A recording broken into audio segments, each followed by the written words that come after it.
इसका मान निकालना है। तो देखिए यहाँ पे 5 है और ये n है और प्लस 4, तो 5 और 4 तो नॉन है, यानी कि जान पहचान का है। लेकिन हमें यहाँ पे प्रॉब्लम, डिस्टर्ब, बाधा, खेद, रुकावट कौन पैदा करेगा? यहाँ पे n करेगा, ठीक है, यानी कि n हमें डिस्टर्ब करेगा, इसलिए n का वैल्यू निकालेंगे। अब बात आती है कि n का वैल्यू कैसे निकालेंगे। तो यहाँ पे इसके मदद से, ये गिवन में दे दिया ना क्वेश्चन में, ये दे दिया, तो इसको सॉल्व करके, इसको हल करके मैं क्या करूँगा, n का वैल्यू निकालूंगा। इससे हमें n का वैल्यू निकल जाएगा। वो जो n का वैल्यू होगा वो यहाँ पे पुट कर देंगे, रख देंगे, तो देन इसका वैल्यू निकल जाएगा। और यही तो कर रहा है हमें निकालने के लिए। क्लियर? तो मैंने आपको ये इसलिए बताया इसको शुरू करने से पहले कि अचानक फाइंड जो बोलेगा ना निकालने के लिए, उसको पहले गौर से देखिए।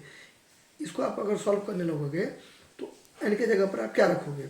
एन के जगह पर जब आपको पता नहीं है कि क्या रखोगे, तो उसमें जोड़ोगे 4 कैसे, ठीक है?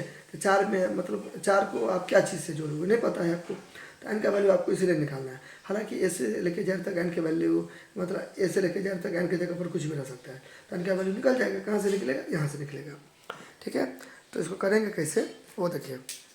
सबसे पहले लिखेंगे सोल्यूशन, यानी कि हल लिख देंगे। और चूँकि एन का वैल्यू कहाँ से निकलेगा? यहाँ से निकलेगा, तो इसको मैं यहाँ पे उतार देता हूँ, ऐसे उतार दूंगा। नाउ अब देखिए यहाँ पे एक नियम, एक रूल लगाएंगे। वो ये नियम है, यानी कि रूल a/m इंटू a/n, यानी कि a की घात n गुने a की घात n। लेकिन बेस या आधार सेम रहना चाहिए। तो बेस या आधार सेम रहेगा ना, तो पावर जुड़ जाएगा। तो मेरे कहने का मतलब है कि गुना में पावर जुड़ता है। कंडीशन, शर्त क्या है? बेस यानी कि आधार सेम रहना चाहिए। तो जहाँ पे मैंने कलम चला रहा हूँ ना दोबारा, उसी को बोलते हैं बेस यानी कि आधार। तो ए तो एक है, और इस सबको क्या करेंगे? जोड़ देंगे। तो जोड़ दिया, क्योंकि यहाँ पे गुना है। वही डिवाइड रहता तो घटा देते, आपको घंसना नहीं है, ठीक है? तो यहाँ पे देखिए 4 है, 4 है, दोबारा कलम चला रहे हैं, आपको फाड़िए नहीं देना है घस घस के, ठीक है? तो ये 4 है, 4 है, तो एक 4 दे देंगे, पावर जोड़ देंगे। तो एम है, एम और एन है, तो एम एन को जोड़े ना। तो यहाँ भी ये है n+5 है, और यहाँ पे कुछ नहीं तो एक है, किसी का पावर कुछ नहीं रहता तो एक रहता है। तो एक को इससे क्या कर देंगे? प्लस कर देंगे, ठीक है? आपका मर्जी ब्रैकेट में दे दीजिए। इसका एज इट इज फिलहाल में अभी उतार देंगे, वही का वही, ठीक है? फिर यहाँ पे 4, अब यहाँ पे एक, यहाँ पे ब्रैकेट है, यहाँ पे प्लस है, तो ब्रैकेट के बाद का वही उतार दीजिए। वैसे भी आप समझ सकते हैं, कोई भी ब्रैकेट का मतलब गुना, तो प्लस इंटू प्लस, तो प्लस एन तो n, plus into plus, plus, तो फिर यहाँ पे 5 यानी कि 5, तो plus plus plus plus n, plus plus plus फिर 5। वैसे भी माथा पे उतना ताम झाम नहीं करना है। क्यों?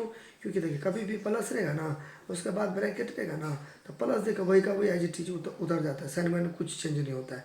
ये प्लस में सारा होता है। हाँ, माइनस रहता तब वो बात अलग था, माइनस रहता तब उसके लिए चेंज होता था।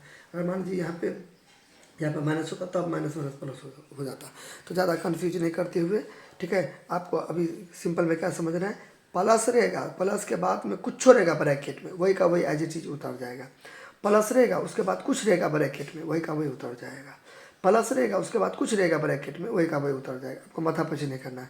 मैंने प्लस दिया और यही का ये जो भी था ये मैंने उतार दिया। हालांकि आप ये ले नहीं भी देते तो चलता, ठीक है? अच्छा, फिर यहाँ पे मैं इसको उतार देता हूँ। क्लियर? अब देखिए फिर यहाँ पे 4 हो गया। अब यहाँ पे देखिए एक जैसा कौन है देखने में? 1 और ये 5।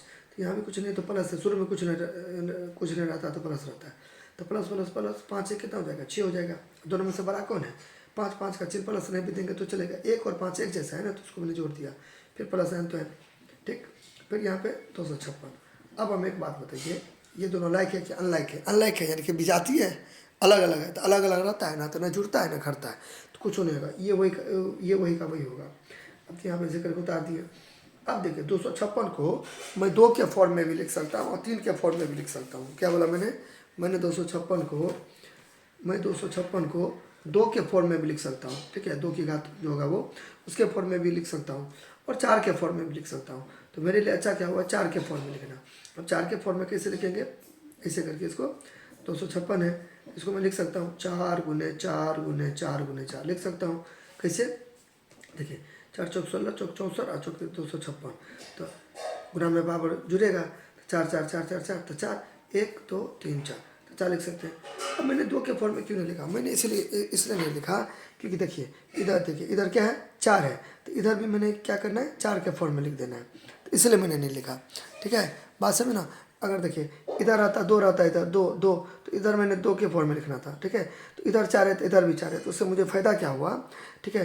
देखिए बराबर है और इधर यानी कि बेस या आधार 4 है, इधर भी बेस या आधार 4 है, तो मैं काट सकता हूँ, कैंसिल हो जाएगा।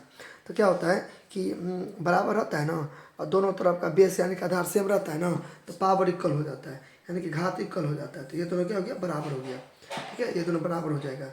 ये होगा कब, जब दोनों तरफ का आधार यानी कि बेस बराबर होगा तब, ठीक है।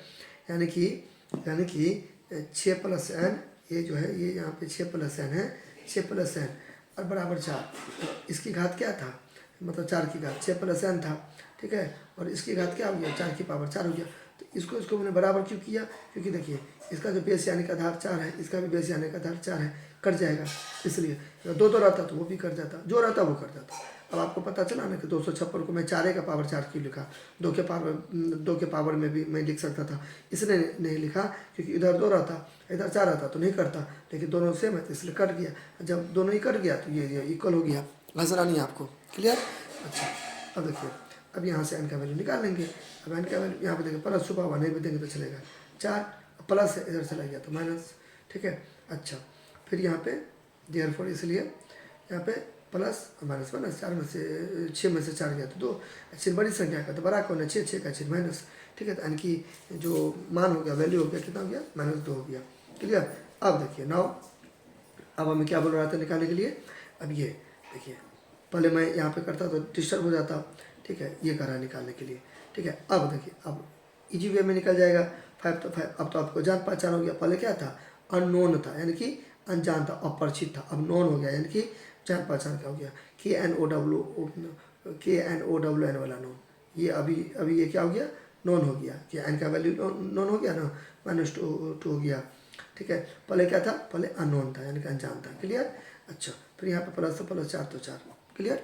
ये बोल रहा था निकालने के लिए, तो इसको मैंने यहाँ पे लास्ट में उतार दिया। 5 है तो 5, इसकी घात है, पावर है, पावर में ये वाला, ठीक है। तो एन का वैल्यू कितना हो गया, -2। कैसे निकाला, ऐसे निकाला, ऐसे निकाला, ऐसे निकाला, ठीक है। अच्छा ये मैंने यहाँ पे पुट कर दिया, यानी कि रख दिया, प्लस तो प्लस इसको उतार दिया। फिर यहाँ पे देखिए 5 हो गया, 5। फिर यहाँ पे देखिए माइनस प्लस माइनस या प्लस माइनस माइनस, 4 में से 2 गया तो 2 हो गया। दोनों में से बड़ा कौन है, 4, 4 का चिन्ह क्या है, प्लस है, नहीं भी देंगे तो चलेगा। अब देखिए ये नहीं कि 5 दूना 10, नहीं, घात में है ना, घात में तो उसको उतना बार लिखते हैं, 5 का पावर 2 है, 5 की घात 2 है, 5/2 है, या 5 × 2 तो 5 को 2 बार लिखेंगे, एक बार और ये 2 बार, तो 5 5 जा 25, यानी कि 25 हो जाएगा। 5 × 5 ये गुना है, यानी कि मल्टीप्लाई, यानी कि प्रोडक्ट, तो 25 हो जाएगा।